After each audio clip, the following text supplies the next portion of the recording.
درود و صلات کے بعد قرآن مجید کی سورہ زمر آیت نمبر 9 اللہ کریم نے فرمایا قل هل يستوي الذين يعلمون والذين لا يعلمون، فرمایا محبوب فرما دیجئے کہ کیا عالم اور جاہل برابر ہو سکتے؟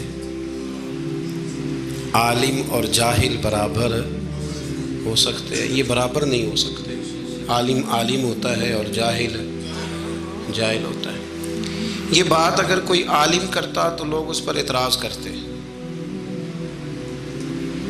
یہ بات اگر کوئی صاحب علم کرتا نا، بہت اہم بات ہے، ایک جملہ ہے پر اس کی گہرائی دیکھیے گا، یعنی یہ بات اگر کوئی عالم کرتا کہ بھئی عالم اور جاہل کیسے برابر ہو سکتے ہیں، تو شاید ایک بڑی تعداد تھی لوگوں کی جو تسلیم نہ کرتی، لیکن بات اس نے کر دی جو سب کا مالک و مختار ہے، جو پروردگار عالم ہے۔ اس نے کہا عالم اور جاہل کبھی برابر ہو سکتے نہیں۔ علم کا معنی جاننا ہے، خبر رکھنا ہے۔ خبر رکھنے والا آدمی بڑا محتاط ہوتا ہے ہر معاملے میں، اور جاہل بے حیا آدمی کے لیے تو فرمایا گیا کہ جب تو بے حیا ہو جائے تو تو ویسے ہی آزاد ہے، جو تیرے دل میں آئے کر۔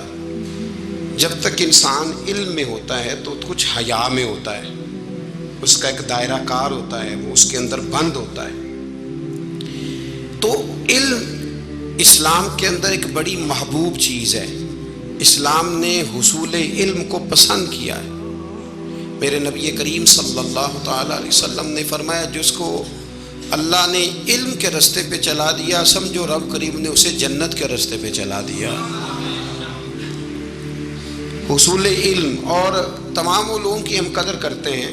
جس آدمی کو ریاضی کا علم آتا ہے نا، وہ قابل قدر ہے، اس لیے کہ جب ہم لوگوں نے وراثت کے مسائل دیکھنے ہوں گے تو ریاضی کی ضرورت پڑے گی۔ تو اب میں کیسے اس کی بے قدری کروں جو ریاضی جانتا ہے؟ مجھے جب اللہ توفیق دے میں حج اور عمرے کے لیے جاؤں گا تو مجھے پائلٹ کے ساتھ جانا ہے، تو میں اب یہ دعویٰ کروں کہ دنیا میں صرف اس آدمی کی ضرورت ہے جو میں ہوں، تو یہ میرا دعویٰ غلط ہے، اس لیے کہ میں وہ اگر جانتا ہوگا جہاز کو اڑانا چلانا، میں اس کی قدر کروں گا تو میں اللہ کے گھر پہنچوں گا۔ تو کتنا بڑا اس کا میرے لیے اگر میں سمجھوں تو یہ اعزاز ہے کہ اس نے اس فن کو دیکھا، اس کو سیکھا، اور پھر اس کی برکت سے اللہ نے ہمیں بیت اللہ کی زیارت بھی نصیب کرائی اور روضہ رسول کا دیدار بھی عطا فرمایا۔ تو جہاں جو شخص جس معیار کا علم رکھتا ہے اور پھر اس کو مثبت استعمال کرتا ہے، اس کی قدر کرنی چاہیے۔ اور ہر آدمی کی اللہ کے محبوب علیہ السلام اس کے منصب کے لحاظ سے قدر کرتے تھے، ہر آدمی کی۔ جب حدیبیہ کے لیے سفیر کی ضرورت تھی تو کل صحابہ عادل تھے، پیارے تھے، پر حضور نے فرمایا یہ کام عثمان غنی بہتر کر سکتے ہیں۔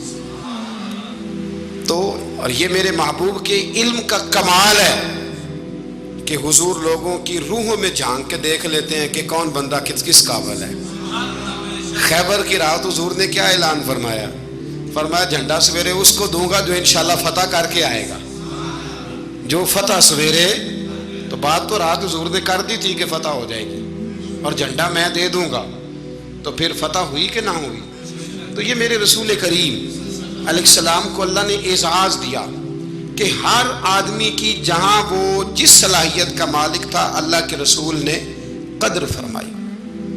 دوستو، عزیزو، بزرگو، یاد رکھیے گا کہ نبی کریم صلی اللہ علیہ وسلم نے ان سب سے بڑھ کر جس علم کو حضور لے کے آئے اور جس علم کی حضور نے فضیلت بیان کی اور جس علم کے حوالے سے میرے رسول کریم علیہ الصلاۃ والسلام نے اظہار فرمایا، وہ ہے قرآن و سنت کا علم۔ اس علم کو حضور نے بڑا پسند کیا۔ اور ایک بات یہاں سمجھ لے،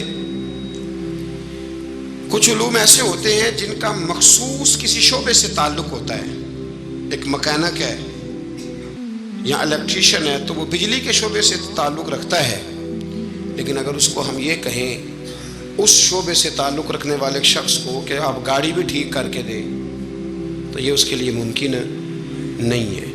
گاڑی کا مکینک اور ہے اور الیکٹریشین یہ سمجھانے کے لیے بات عرض کر رہا ہوں. لیکن جو قرآن و سنت کا علم ہے یہ پتہ کیا ہے، یہ دین کے ہر شعبے کے ساتھ بات کرتا ہے.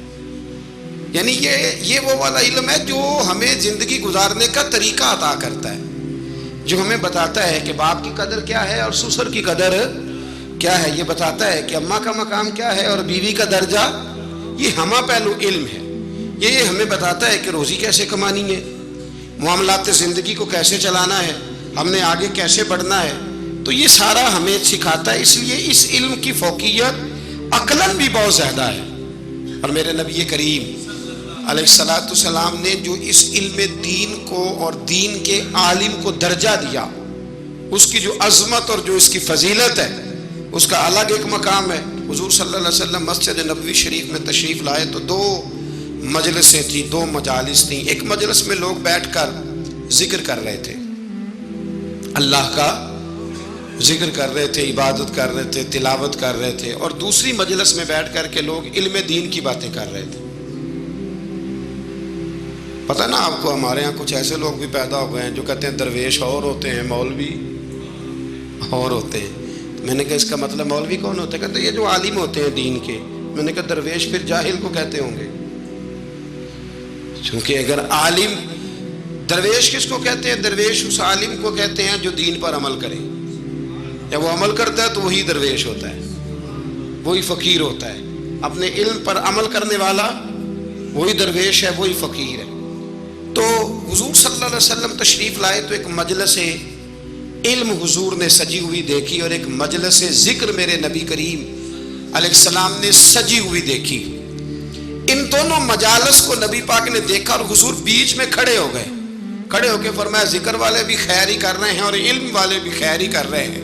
اب حضور نے فیصلہ سنانا تھا، ہیں یہ بھی اچھے اور ہیں وہ بھی اچھے. اب فیصلہ میرے نبی پاک کا کیا ہے؟ حضور فرمانے لگے مجھے بھی اللہ نے استاد بنا کے بھیجا ہے. یہ لفظ کہے اور میرے نبی پاک ان لوگوں میں بیٹھ گئے جو علم دین کی بات کر رہے تھے. حضور نے وہاں قیام فرمایا، حضور وہاں بیٹھ گئے. تو میرے عزیز دوستو، اس بات کو سمجھ لیں، اس پر غور کریں کہ نبی کریم صلی اللہ تعالی علیہ وآلہ وسلم نے ہمیں جو سمجھایا ہے وہ یہ ہے کہ حصول علم کا شوق پیدا کرو.